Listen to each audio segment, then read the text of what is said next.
Morning. Another beautiful day in paradise here. Take a second, take this all in. Gorgeous sunrise on the east coast of the US. Good morning, happy day. For our last piece of foundational core content and element of building resilience in this pillar, we need to talk about something important: managing the money. Now, what do we mean about that? Well, money is important. So if you've created products and services with strong core values and you're operationally competent enough, not incompetent, but confident enough, you will earn revenue. You'll earn money. You'll have expenses as part of that that you'll need to pay. You'll maybe have some credit card bills. Maybe you like took out a loan or something, so you'll need to service that debt and pay those bills. You'll need to account for all of these things. You'll need to have entries in a ledger. You'll need a bookkeeper to keep track of these things. You'll need to file taxes with your local domicile. Here in the United States, it's the Internal Revenue Service. And those tax rules are different than accounting rules, right? Accounting is a unit of measure, tax is more a unit of payment that you owe for living and operating in a country. Different countries around the world have different tax rates. We won't get into. So this accounting is important because what that lets you do is it lets you, as an investor, let's say, compare and contrast the results, the operations between different businesses.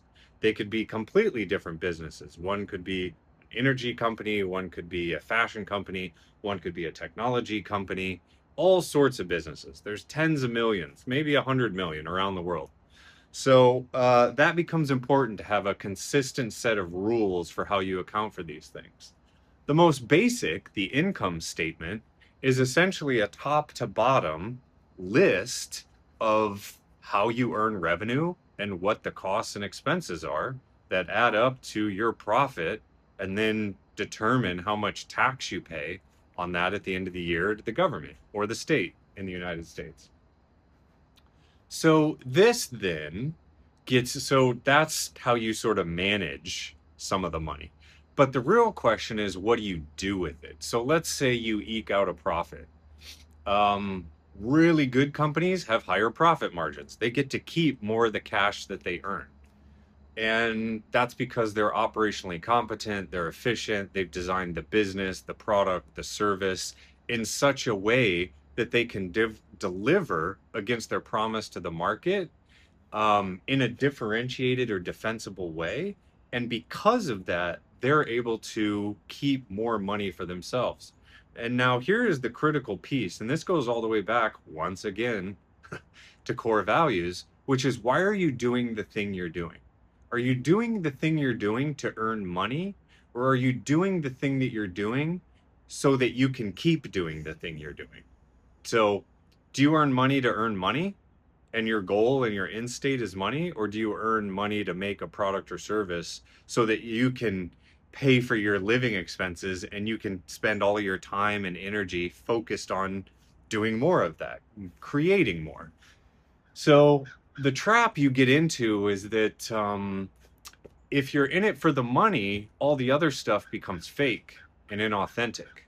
And that's one of the primary reasons why these brand campaigns for authenticity aren't hitting in the market. And younger generations are really savvy. They've been on the internet since the jump. And they have a really good sniffer, and they can sniff this stuff out super quick and easy. So if you're not in it for the love of the game, which is just making a really great product or service, Walt Disney, Steve Jobs, Apple, Disney, you're going to get found out, and you won't make as much money as you could. You won't get the double, triple benefits. So the folks that are just extracting returns for return's sake will not do as well. They just won't over long time horizons and long durations. I mean, Disney and Apple, look at that. Companies that Disney's been around more than 100 years, pretty long duration in this world. Their content, they'll put out, re-release content, it'll still make $100 million 60 years later. What? That's crazy. Like it's stuff we've all seen and know about, and new generations discover it and buy it and engage with it. Like look at Mickey Mouse, right? So that's the difference that you get. Instead of here today, gone today, it's here today, here forever. So that's the difference there. So then you get into this idea of capital allocation strategies. So a lot of finance folks, investment folks, um, especially in larger organizations, they need to figure out this thing called a return on investment and a payback period. So everyone is looking for quick returns, right? So I don't want to mess up my income statement from year to year. I want to put an investment into a product, into a service, into a team member, into a contractor, into third party suppliers or software, and I want to make more money because of that in the same year. That's a growth strategy if you're a provider or a supplier to another company or even a consumer. If the thing that they buy from you helps them earn money more rapidly, see our prior videos, they will continue to use you. It's a service, it's utility, it's an investment with a fast return. Some investments have longer time horizons on them.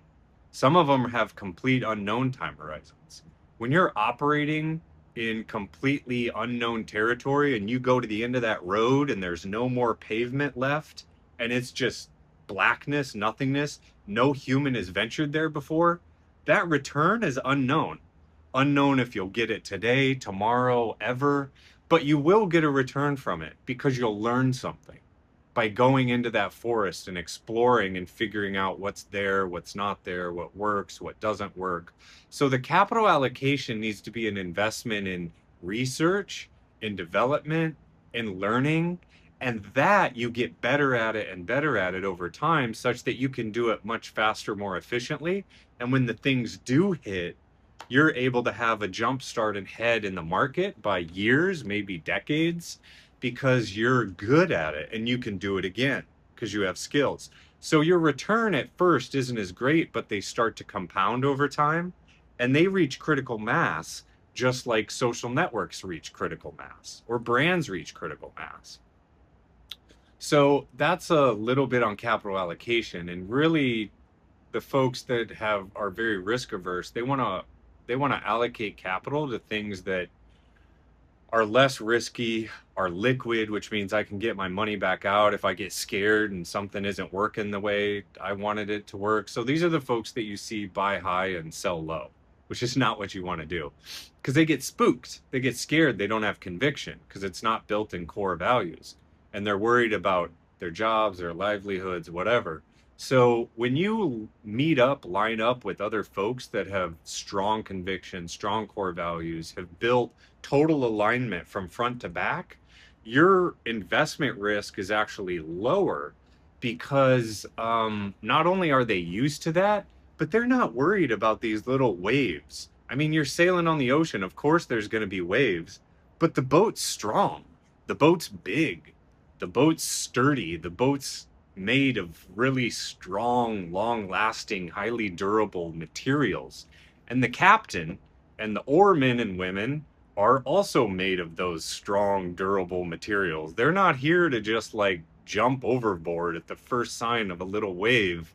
Like they know how to sail the seven seas, you know, they're used to choppy waters. And in fact, they kind of like the choppy waters because that's what separates them from the rest of the folks. And so then it becomes really obvious who the professional sailors are on this planet and who the ones that are just tourists and maybe just tried it for a day. Maybe they bought the gear and they thought they'd be Michael Jordan, but the Michael Jordan of sailing. Um, so yeah, I think that's the point in all of this. So how back to the original point, how do you manage money? Well, you got to give it to the right folks that know what they're doing with it. And they need to be operationally competent. They need to be skilled in finance and economics and mathematics. They need to be skilled in product development, service development. They need to be skilled in commercializing innovation. They need to be skilled in scaling. And they need to be skilled in having seen hundreds or thousands of companies and businesses at every stage, scale, across every industry. So they know what works and what doesn't. And they've looked at all the financial statements, they've reviewed them, they've talked to and worked with hundreds of operating teams and executives, been in the boardrooms with strategic conversations and discussions and decisions are made, such that their probability of success is far greater than the folks who maybe just had a novel idea and maybe don't have quite the same experience and, may just get cast overboard at the first sign of a wake or a wave. So, yeah, folks that know how to manage money appropriately have been doing it for decades, have made really strong investment decisions based on foundational principles that cannot be broken.